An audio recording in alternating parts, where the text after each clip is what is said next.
marami pala talagang iba't ibang factors, no, na nakakaapekto sa pagkatuto ng mga bata. Reflect din kung what kind of parents are we so that we could help them. You show the children love, warmth, positivity, and kindness kasi you're modeling it. This is the foundation of learning and of growing. Welcome to TalkED Early Childhood Series.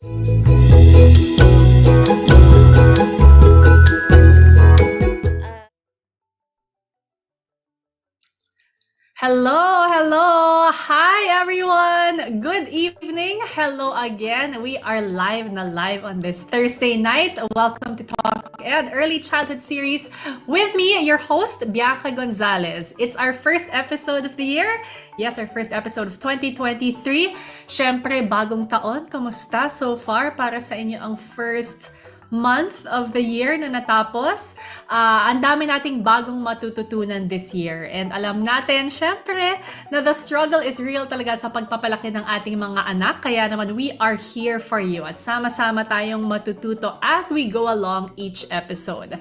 We are super excited to share with you the different tips and tricks mula sa ating roster of early childhood experts. Syempre, yan ang pinaka-importante dito sa TalkED. Talagang expert ang ating mga gine-guest and all the information that we share. Syempre, base yan sa mga studies, base yan sa experience. So, mapagkakatiwalaan nyo talaga. But before we start, may isa pa tayong espesyal na kasama ngayong araw and I'm super happy to share this episode with them. Mula sa pagiging perfect baon at study snacks hanggang sa pagtuturo ng values sa ating mga anak. They got us covered. This episode is brought to us in part by Hansel Sandwich. So, we can all snack Hansily ever after. Okay, I would like to say hi to everyone joining us sa ating live stream ngayon. Hello to Emilio Palad, to Mariel Lim Alpahora, Mami Mariel, our suki here on TalkED, to April Umali Makan. Hello sa inyong lahat. Yeah. I-share nyo na yung live stream na ito sa inyong mga parent groups, sa inyong mga chat groups, syempre, so we can all learn from our TalkED expert. Okay. Tuwing bagong taon, usually, mahilig tayo mag-set ng mga bagong goals, di ba? Mga tinatawag na resolution, yung iba naman, theme of the year. I'm sure yung mga parents dito, baka may mga nalista na kayo. Kamusta ba kayo so far? Usually talaga, ang start of the year is really the perfect time to learn new things, di ba? To create good habits, yan, and to start fresh. And speaking of habits, may mga routines ba kayo with your kids? Yan ang ating pag-uusapan ngayong araw. Meron ba kayong mga bagong routine or habits na simulan ngayong 2023? Tapos ano yung ginagawa niyo kapag hindi nasusunod yung routine na yon? Ano ba yung mga house rules niyo as a family? May household chores na ba ang inyong mga anak? Gaano kaaga natin dapat turuan ng gawaing bahay ang ating mga anak? I remember this one episode of Hanchies kasi na-mention ko kanina yung Hansel Sandwich, how they teach good values. They teach good values through a video series na mapapanood nyo on YouTube and Facebook called The Hanchies. At meron silang, may gusto ko pa i-share sa inyo na quick clip mula sa Hanchies na related dito. Kaya naman, panoorin natin ito. Matagal nang hinihiling ni Aaron sa kanyang mommy at daddy na payagan siya mag-alaga ng aso. Kaya tuwang-tuwa siya ng isang araw, may sarili ng aso si Aaron. At Popoy ang pangalan niya. Pero pinaaalala ni mommy sa kanya na isang malaking responsibilidad ang pag-aalaga ng hayop. Kailangan niya daw itong pakainin. Kailangan niya itong paliguan. Kailangan makipag-bonding at makipaglaro siya dito. Mabilis na sumagot si Aaron na kaya niya daw ito dahil mahal na mahal niya ang bago niyang alaga. Ayan na nga, ang kwento ni Aaron at ang kanyang pet dog na si Popoy. Kung nabitin kayo, and I'm sure nabitin kayo, you can watch the full episode sa Hansel Sandwich YouTube channel. And we'll actually share that sa ating chat box below, yung link para ma-click ninyo. And tulad dun sa kwento ni Aaron, kanya-kanya yan per house, 'di ba? Mukhang napakagandang way na magturo ng responsibilities, 'di ba, ng chores sa ating mga anak, ang pets. Pero kayo, kumusta ba ang rules ninyo sa inyong bahay? Pag-uusapan natin ang lahat ng 'yan. At bago natin ipakilala ang ating TalkED expert, as always dito sa TalkED, magpa-poll muna tayo. Okay, so for our poll question, number 1, simple lang. Straight to the point, may sinusunod ba kayong routine para sa inyong mga anak? Yes or no? So of course, to our Facebook viewers, I'm sure na pop up na sa inyong screen. Kung yes or no, just click your answer. At para naman sa mga nanonood sa YouTube, you can leave a comment sa ating comment section. Okay? In playtime, nap time, study time, snack time, kami may snack time. Actually, alam kong dinner time na ngayon. Paano na tayo? Pa-dessert na kami dito sa bahay by now because my kids are winding down for sleeping time na now. Pero lagi kami may pa-dessert, pa-snack time, of course. Hansel sandwich. Yes. Lagi meron dito niyan sa bahay. Ako, mocha is my favorite. Kung meron kayong favorite flavor, i-share nyo din sa ating comment section. But yeah, sa amin, around this time, actually nakabili na sa asawa ko ang aking mga anak because ang routine talaga namin is by 7:30, umaakit na talaga yan. And by 8 p.m., lights out. Kailangan natutulog na for the school day the next day. So, sana nakaboto na kayo sa ating poll at kung hindi pa, hintayin namin ang inyong mga answers at ang inyong mga comments. Dire-diretso tayo dahil ipapakilala ko ng ating TalkED expert for today. She's a family life and child development specialist with over 20 years of experience as an early childhood teacher. She's currently a professor at Wesleyan University and Mission Ministries, Philippines. Siya din ang director ng programs Homeschool Global Roses at advisor sa homeschooling families. Let us all welcome Teacher Elizabeth King Santos. Hello, everybody. Thank you for having me here at TalkED. I'm so excited. Evening with you. Hi, Yes, hi, Teacher Beth. Yes, welcome. Welcome to TalkED. Nakakatuwa to have you here with us. Okay, Teacher Beth, diretso na tayo sa ating topic dahil syempre we've been talking about routines. Yan ang keyword, I guess, for this episode. So I'll get straight to the point. Bakit importante, bakit kailangan may routine for adults and especially for children? That's a very good question, no, Bianca. Actually, akala nga ng iba, ang routines para lang sa mga preschool teachers like me na sa classroom. Pero actually hindi. Ang routines kailangan natin pati sa bahay. And it's very important kasi ang dami niyang benefits na nabibigay hindi lang sa bata, hindi lang sa parents, kung hindi sa buong pamilya. So ano ba itong mga benefits na ito? So for children, kunwari, nakakatulong ang mga routines para makabigyan ang mga bata ng sense of safety and security. Kasi alam nila kung anong mangyayari na sunod. Diba nakakaano sa bata pag hindi nila alam ano na bang gagawin ko, ano na bang mangyayari sunod. Nakakataranta yun and it gives them a little bit very predictable kung anong mangyayari, anong kailangan gawin. Then, mas nagkakaroon sila ng sense of security. And then also, it is part of their developmental tasks. As children grow older, dumadami yung kanilang responsibilities. Nakatuon din yan dun sa mga routines na lumalabas sa mga pamilya. And then, natuturuan sila magkaroon ng sense of responsibility, which is very important. And it helps build in them good habits and character development. Routines help children feel empowered. Yung bang alam nila na may nagagawa sila, may na-accomplish sila. Na kahit hindi sila paalalahanan, di ba? Parang, it's my bed. Kasi proud sila eh. So, nagkakaroon sila ng ganong feeling of empowerment. Pero, ano naman yun para sa stress for all? Diba, Bianca? I'm sure you have little kids now, diba? Me, I have a 14-year-old turning 50 and a 10-year-old.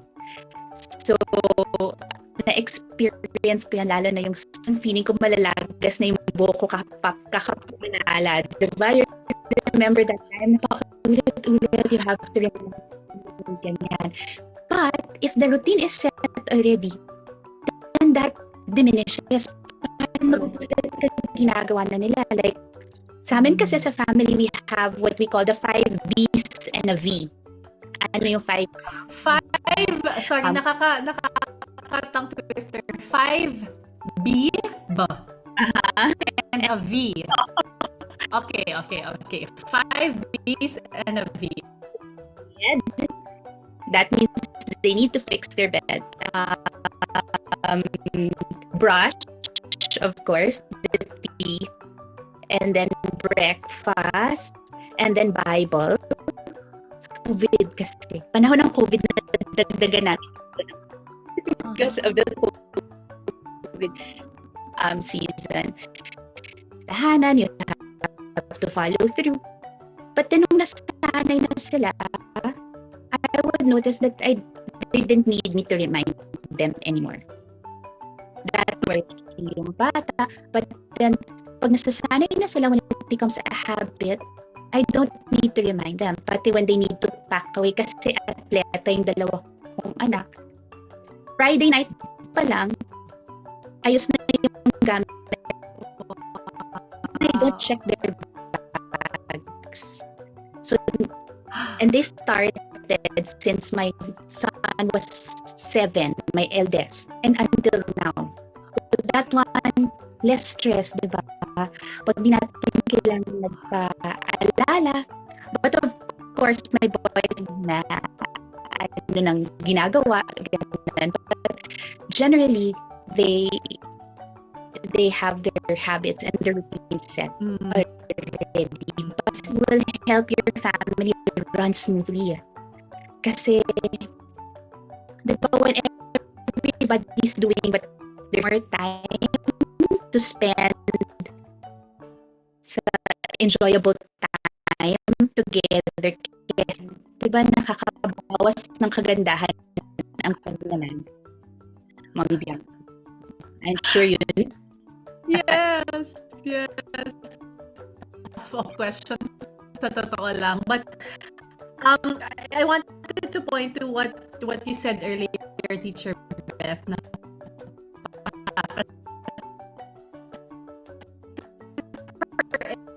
any parent listening, that's going to break down, I guess, sa episode na to. Anong edad ba dapat nagsisimula? Paano ko mag-resist yung bata? We will talk about that later, parents, in our comment section. And of course, balikan lang, Beth, because ang mga nanonood ngayon kasama ng kanilang anak, yes, 82%. And 18% ang convert natin sila na maniwala na din at magsimula ng sarili nilang mga routines. Okay, Teacher Beth, here on TalkED, maliban sa ating poll questions, nag-share talaga tayo ng real-life stories ng parents na similar yung pinagdadaanan. So right now, we will share to everyone the kwento of Mommy Jill. Okay, siya ngayon currently building routines for their son, Sam. So everyone, let's watch this.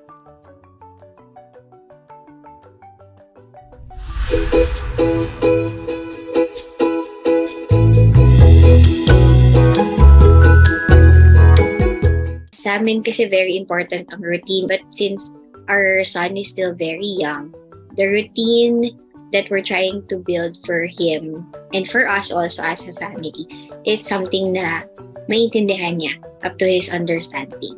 So my son Sam is just 2 years old, pero hindi ko siya in-enroll in any online schooling yet. Kasi parang ganun din. Since I was a preschool teacher, kami yung nag-study together. After eating breakfast and playtime in the morning, magla-lunch na kami together as a family. And then kapag may mga orders kami, usually lunch and dinner kasi yung order. Sometimes, sa ngayon, since he's big enough, he actually helps out kaya nahilig siya din sa kitchen toys, ganon. So, nagsusuot din siya ng apron like what we're wearing, tapos nakikiluto din siya. So, minsan sinasama na namin sa routine namin yun. Actually, na kapag meron kaming orders, ini-involve namin siya. Because we believe na he actually learns from hands-on experiences. Sam is very verbal already and he's very comprehensive. Nadidiscuss na namin sa kanya yung there's a time for everything. So alam niya na pag playtime, tapos may eating time. So hindi isasabay yun with play. And then sleeping time also. Pag sleeping time na, before sleeping time, magta-transition kami from playing to a quiet activity para mag-die down yung energy niya.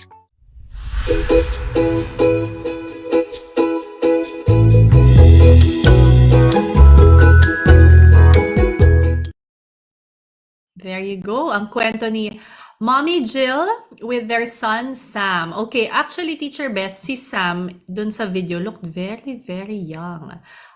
So I guess, yun nga, babalikan ko yung na-mention ko kanina. At what age ba pwedeng magsimulang mag-establish ng routines para sa mga anak natin? Actually, you can start the day they are born. So, the younger that you start, the better. Kasi they, di ba, ang babies when they're born, they still have routines. May sleeping time yan. Madalas yung sleeping time. And then there's also feeding time. So, maikli lang yung kanilang routine. But they still have a routine. So, you can start as young as they are and then just grow, kumbaga, and develop as they develop as well. So, you can start as young.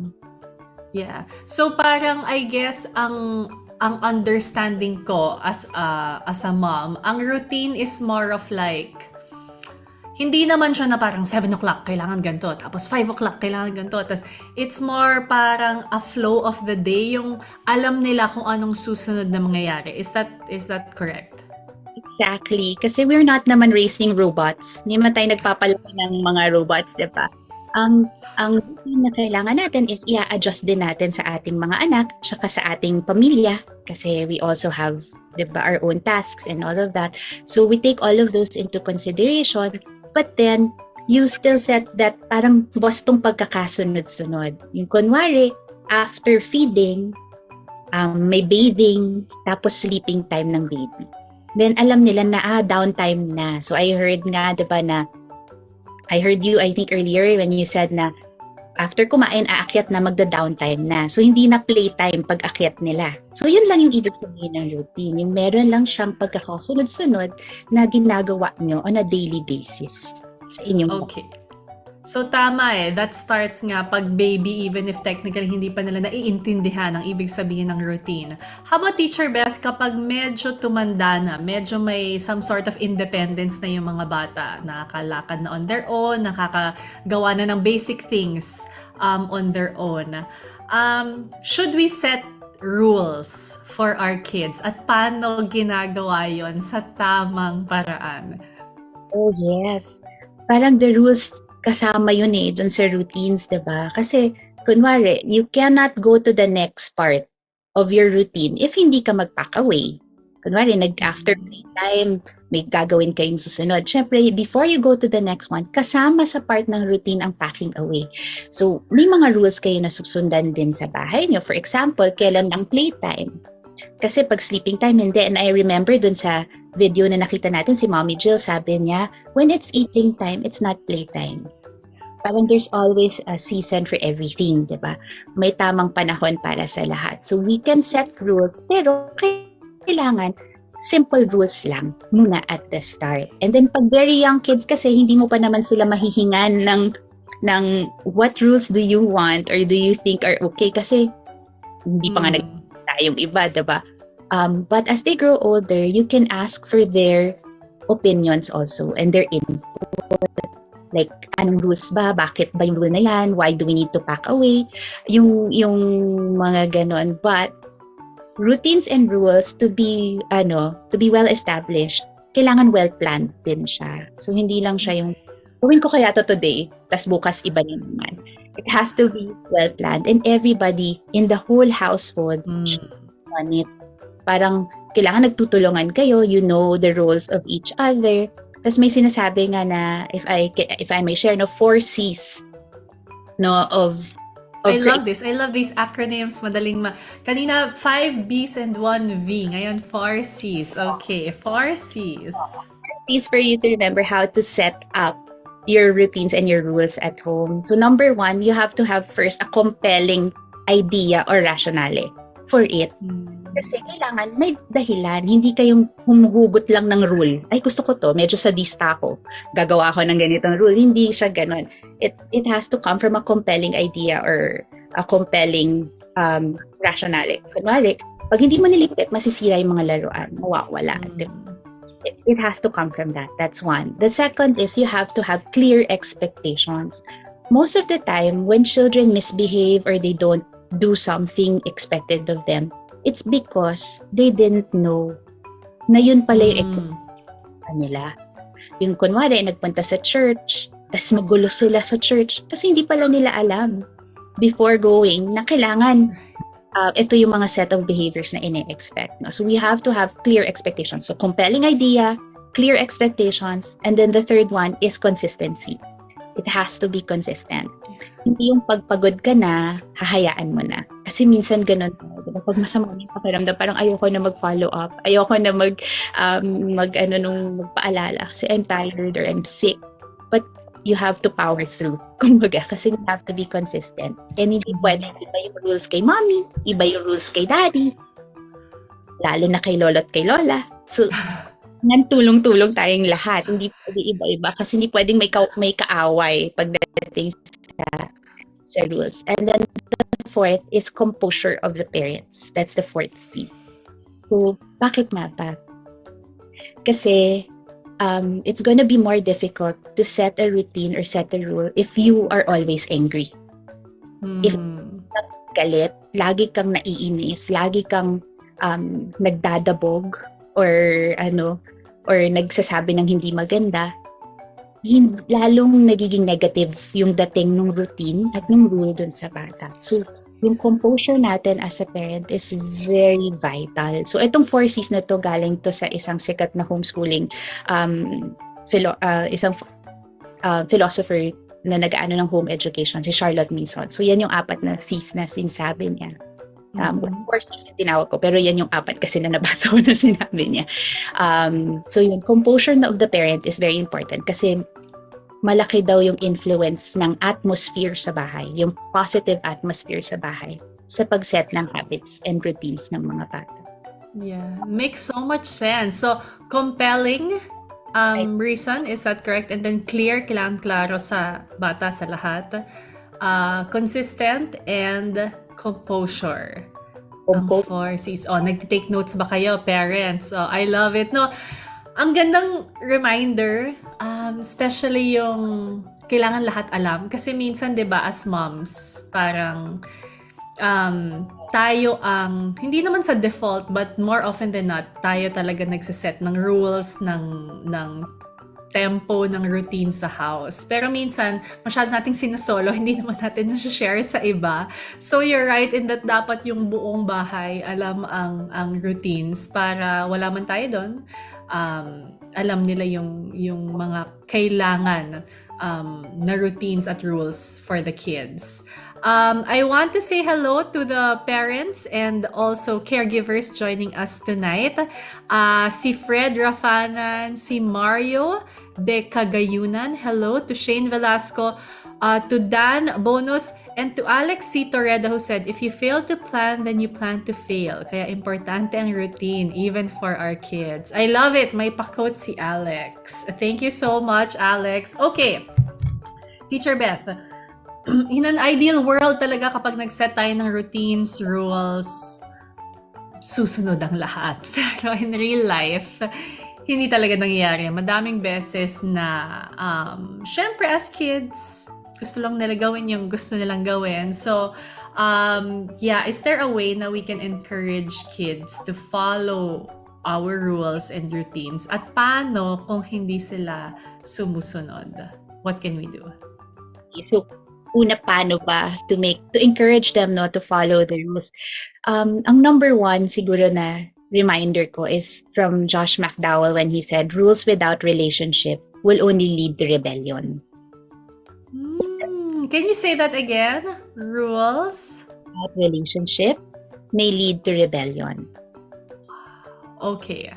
Sabihin, we need to prioritize our relationship with our children. That's our main target. Before we set all the rules in the world, we have to make sure that our relationship is positive and that maganda yung attachment ng ating mga anak sa atin. No, meron ngang may mga researches na nga sa Harvard Brain Institute ganyan na nagpapakita na lalo na sa babies, pag positive yung relationship sa kanilang primary caregiver or sa parent, ganyan, maganda rin ang development ng brains ng mga bata. So it's not just emotional, it's a holistic kind of, parang yung influence ng isang positive relationship ay holistic ang influence ng bata. Make sure our relationship first, no? Na hindi natin sinisira yung relationship because of all our rules. So yeah, relationship muna. So now, and then next is you have to make sure that yung mga practical tips, when you give rules, state it in a positive manner. Ano ibig sabihin? Hindi yung smile ka. Hindi naman yung ganun. Yung positive, instead of saying, for example, no running, you say, walk. Walk only, please. Bakit? Younger children, so pag younger children, hirap sila sa negations, yung mga no, yung mga ganyan. At saka ang nagsistick sa mind nila is the last word or the action word. Kasi so when you say no running, ang naiiwan, uy, running, di ba? But when you say walk only, parang ang naiisip nila is the walking. Is the walking. Okay. State it positively. That's another tip na it really, really works. Take it from a preschool teacher. Mas maganda talaga yon. And then, mas madali. At saka parang hindi no. Kasi di ba minsan, pag lahat ng tao, no, don't do that, no, stop. But, mas gusto mo tuloy gawin. Di ba?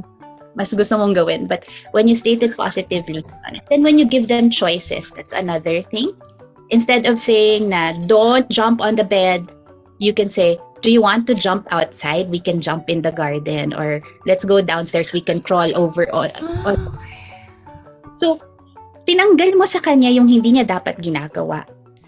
Pero binigyan mo siya ng choice. So, parang feeling niya, uy, may choice ako. Hindi ako lagi pipigilan. So, that's another thing. And then, make sure that your rules are appropriate. Minsan kasi, hindi naman appropriate or hindi naman realistic yung binibigay natin na rule. Yung kunwari, you have to stay seated. Tas 1 hour, 1-year-old lang yung baby mo. Hindi niya talaga kaya umupo ng isang buong oras. So, yung rules dapat na binibigay natin ay naaayon sa kanilang kapasidad. Ano ba yung kaya nilang gawin at that particular time? So, based on age, based on developmental level, titingnan mo rin kung ano yung kaya nila. And then, saka mo siya ililengthen ng ililengthen.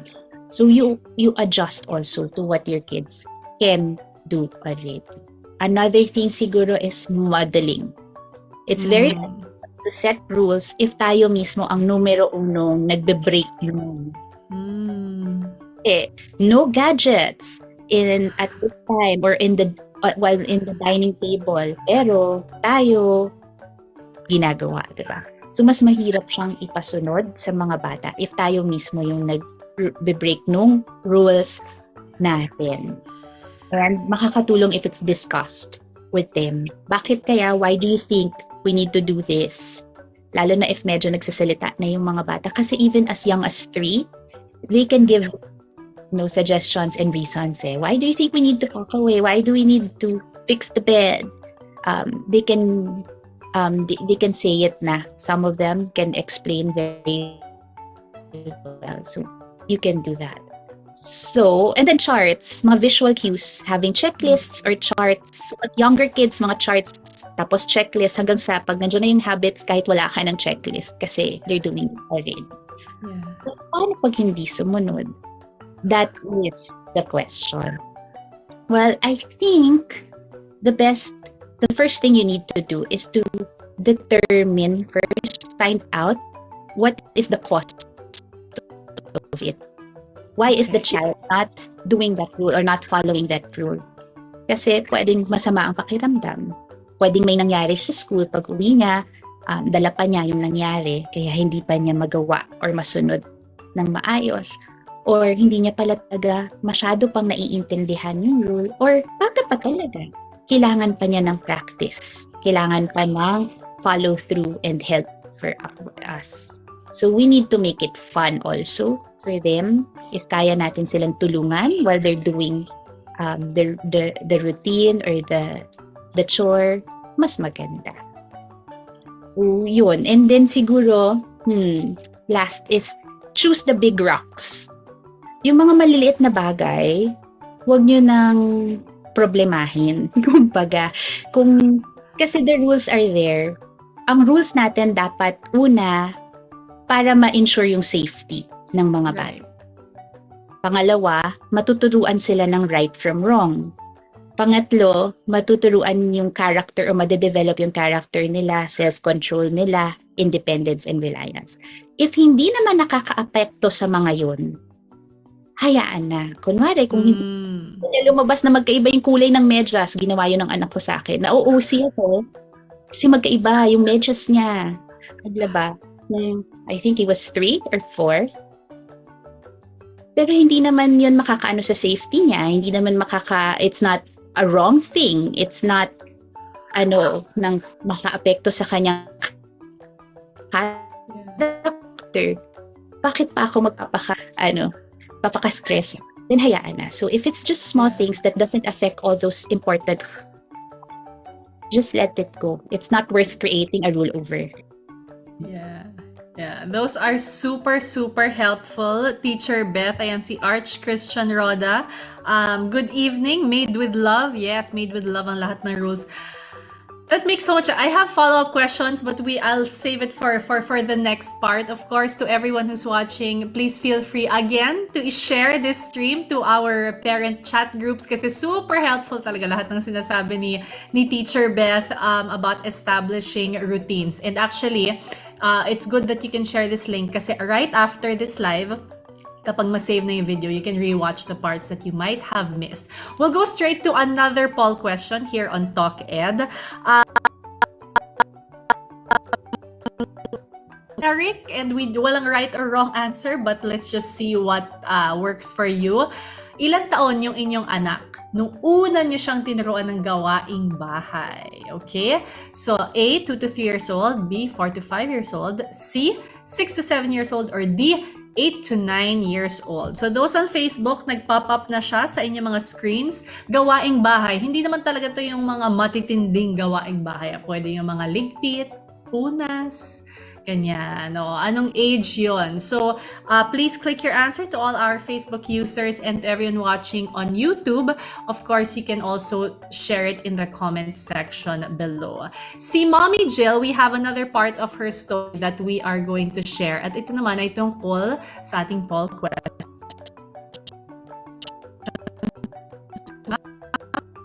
Let's watch this.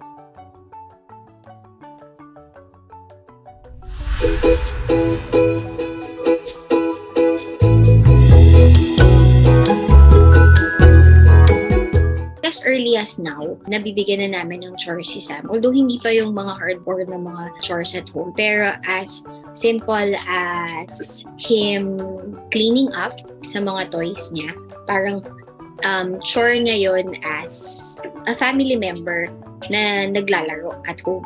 So, walang magpapack away ng mga toys niya for him. Siguro, tutulungan namin siya, we do it together, pero siya pa rin yung gagawa. So, isa yun sa mga chores niya. And then, ngayon si Sam kasi, he wants to be very involved sa kahit anong mga ginagawa namin. Meron kaming small home kitchen. It's called Jojo and Jill's Home Kitchen. Na gusto niya kasama daw siya.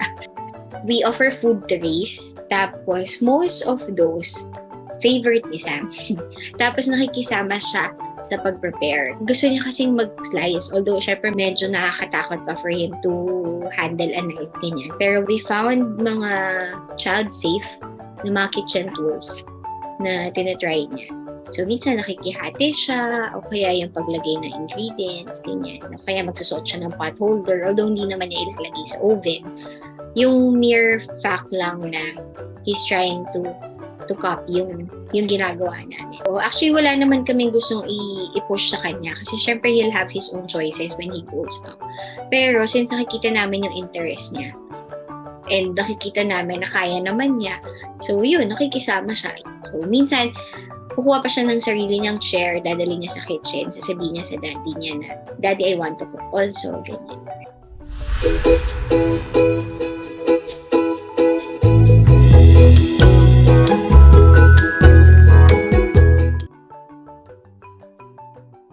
Thank you so much, Mommy Jill. Si Sam ay napaka-responsible na little boy. But you know what, Teacher Beth? May sinabi si Mommy Jill na parang makakonect natin to what you said earlier. Sabi niya kasi, and nakikita ko din to sa mga anak ko, minsan sila yung talagang curious. Gusto nilang tumulong kasi gusto nilang makisama sa ginagawa natin. And you mentioned this kanina kasi modeling. Like, yung anak ko, alala ko dati, ang hilig-hilig magwalis kasi nga nakikita niya lahat ng adults dito sa bahay, nagwawalis. So,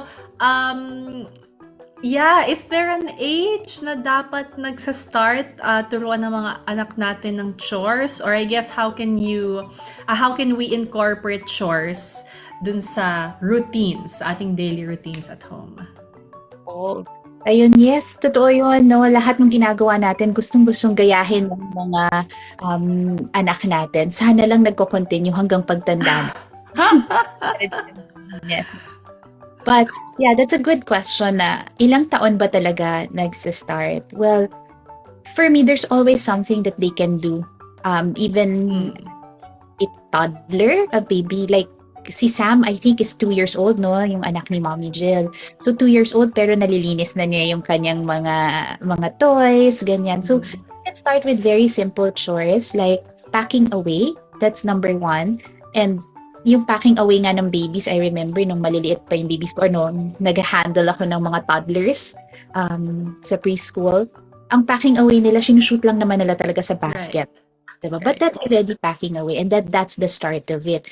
Syempre, hindi natin ma-expect na gagawin nila yung maglinis ng toilet, yung mga ganun. Medyo matanda pa yun. So, you can always check out naman the list of appropriate chores for children per year level.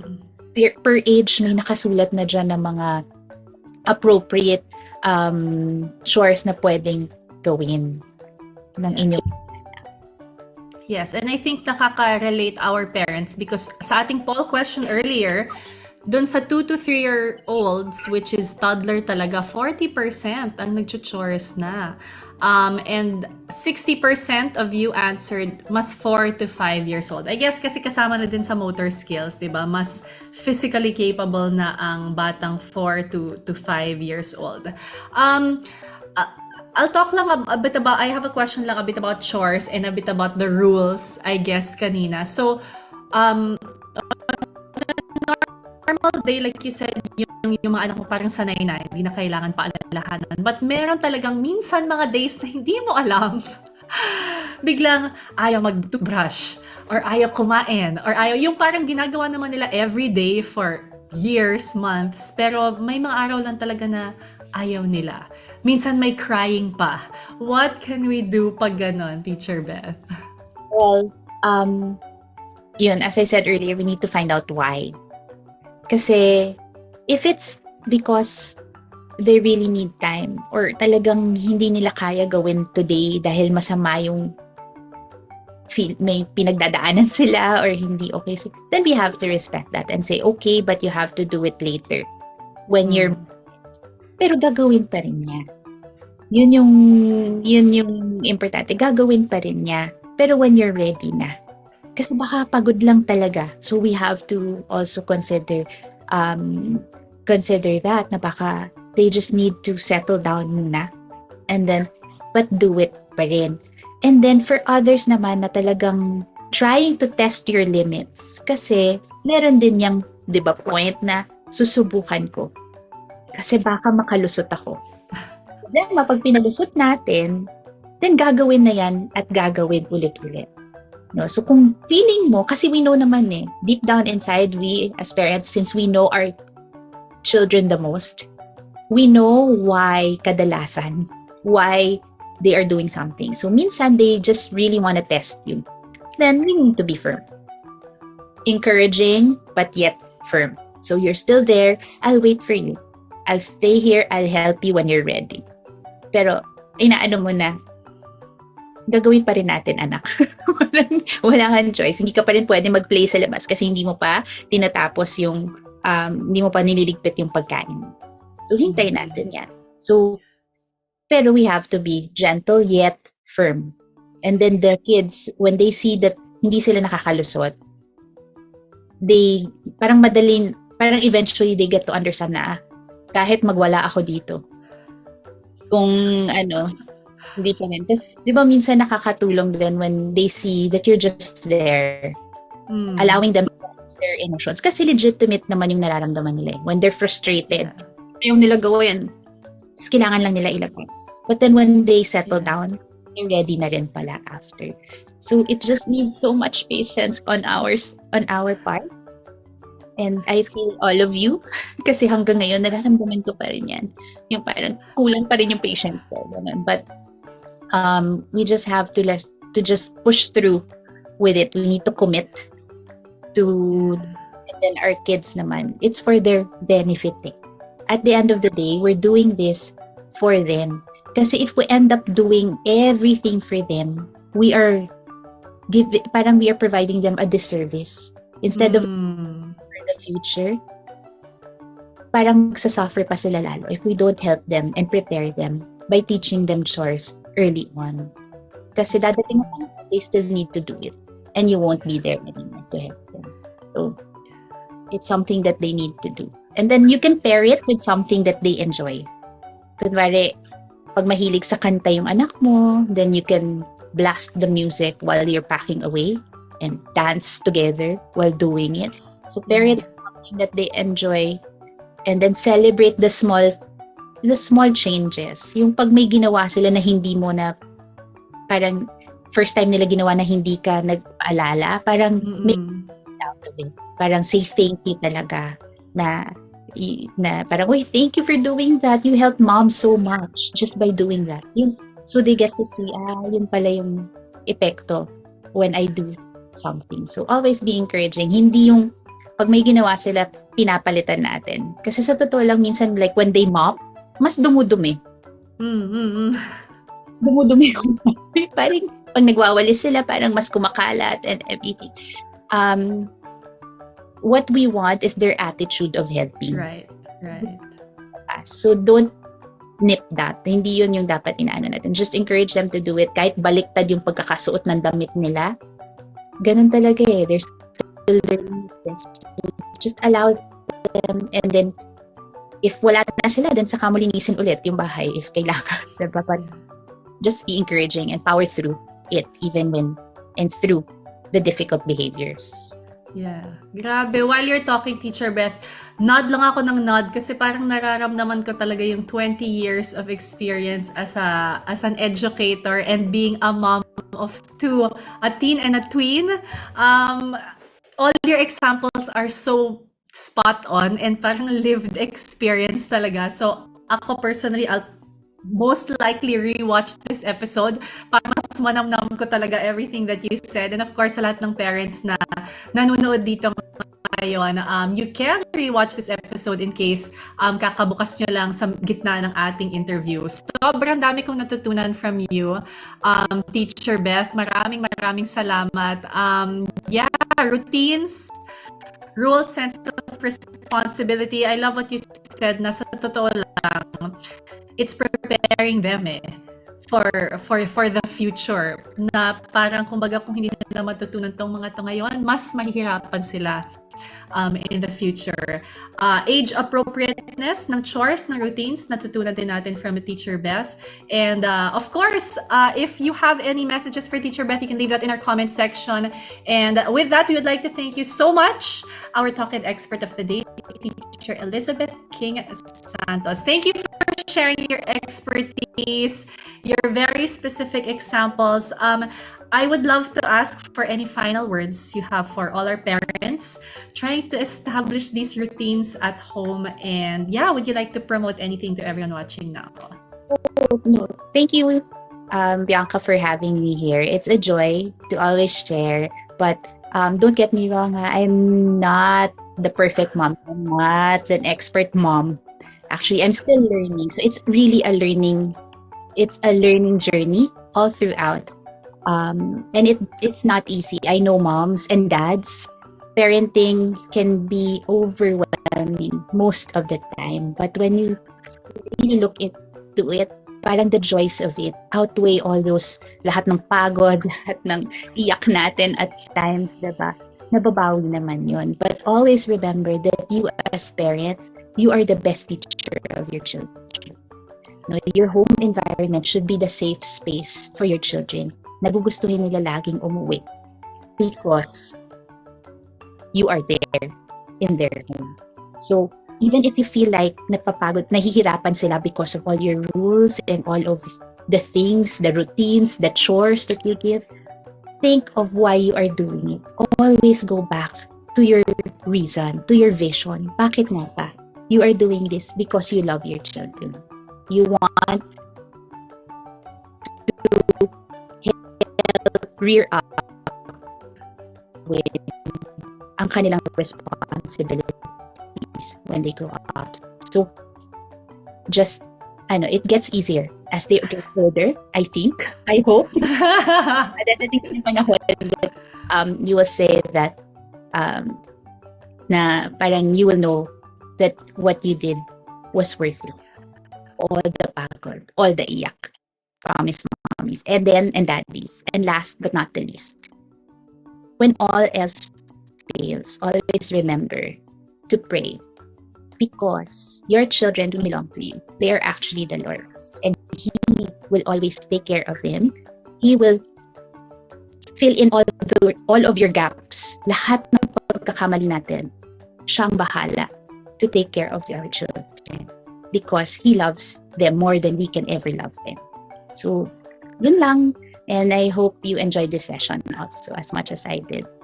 Oh, thank you so much, Teacher Beth. Such a beautiful, beautiful reminder sa lahat ng parents. May mga atir fell yata na nanonood ngayon. But yeah, if anyone wants to contact you, or would you like to promote anything? Yeah, where can they reach you, Teacher Beth? They can reach me if you have questions. I'd try to answer. I'll get tayo home sagutin at alam ko kung ano yung isasagot. You can email me at beths@homeschool.global. I will gladly try to answer your questions. So that's at homeschool.global. All right. Well, I think we can drop that in the chat, no, Miss Leia? Yeah, let's drop the contact details of Teacher Beth in the chat in case there are parents who want to get in touch with you. Thank you so much, Teacher Beth, for joining us and for all the super mega valuable advice that you shared with us. Imagine free resource tong TalkED. Natutuwa ako kasi usually, di ba, you have to pay for these parenting seminars, pero dito sa Knowledge Channel, sa TalkED, our experts graciously lend their time and wisdom to us. Maraming salamat, Teacher Beth. Thank you! Alright, sa lahat natin mga mommies and daddies, a bit of a recap and a few learnings lang that we'd like to share here. From TalkED, our expert tips. Of course, this episode, I'm super happy, brought to us by Hansel Sandwich. Snack Hansely ever after. So thank you, Hansel Sandwich, for partnering with us for this episode. Okay, tip number 1 is to create a balanced routine, right? Pwede siyang mixture ng mas tahimik na activities, ng mas loud na activities, mas active, mas passive, mas physical, mas sa brain, mas cognitive.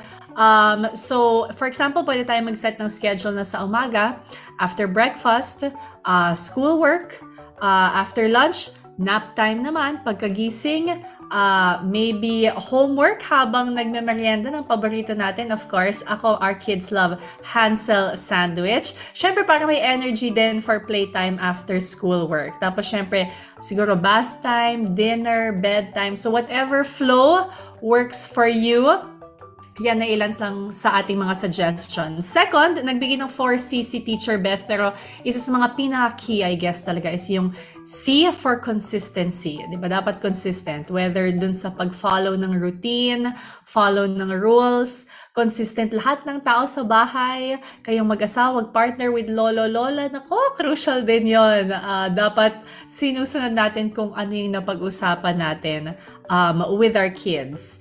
And the third tip, and this one I loved what Teacher Beth said, yung mga visual reminders. Diba sabi niya, charts, or like pictures na meron checklists, o diba? Tulad na lang ng sa The Hanchies, si Holdo at si Ira sa mga familiar sa Hanchies. Helpful for tactile and visual learners ang paggawa ng ating mga routine charts. So rule charts, chore charts. Sa amin, meron din kaming parang sticker kapag nagagawa na nila, they'll put a sticker on their chart. Tulad ng sinabi Teacher Beth, diba, may sense of ownership, may sense na parang, uy, nagawa ko to. May gano'n. Dahil syempre kasama sila sa decision-making process, kasama sila sa kumbaga, sistema sa bahay. You can even gamify it, how it looks, para ma-encourage sila how to follow through. For example, kitchen. Okay, one of their tasks could be learning to identify the ingredients. Yan, based on smell and taste. Siguro for mga older kids na to, siguro mga 6 or 7, ganyan. Tulad ng The Hanchies, diba? Si Nummy, si Sniffy, good examples yan. Si Nummy sa taste, si Sniffy sa smell. Nag-e-enjoy ng ating mga anak, natututo pa sila. And like Teacher Beth said, diba, music. We could play music while doing chores, little dances. Si Audi naman, si Audi ang bahala na sa atin dyan from The Hanchies. Again, thank you to Hansel Sandwich for sponsoring today's TalkED episode. Ako ready na ako for my dessert. Ito yung talagang pag binuksan mo na, amoy mo na agad siya. Diba? Yan ang classic talaga. So, again, perfect partner para turuan ng ating mga anak ng good values tulad ng pagiging helpful, responsible, so we can always snack Hansily ever after. And kung kayo ay naghahanap naman ng early childhood video lessons, bisitahin lang ang Knowledge Channel at syempre ang Hansel Sandwich on YouTube and on Facebook na din. Again, these are all free resources for us parents. Super, super helpful. At makakatulong din kayo sa paggawa ng mas marami pang ECD content by donating through the Knowledge Channel Foundation website. And we are going to flash the QR code on your screen. So you can scan that as well. So muli, maraming salamat sa lahat ng mga sumama sa ating kwentuhan. Ngayong araw, I am your host, Bianca Gonzalez, and we'll see you again in our next TalkED. Good night!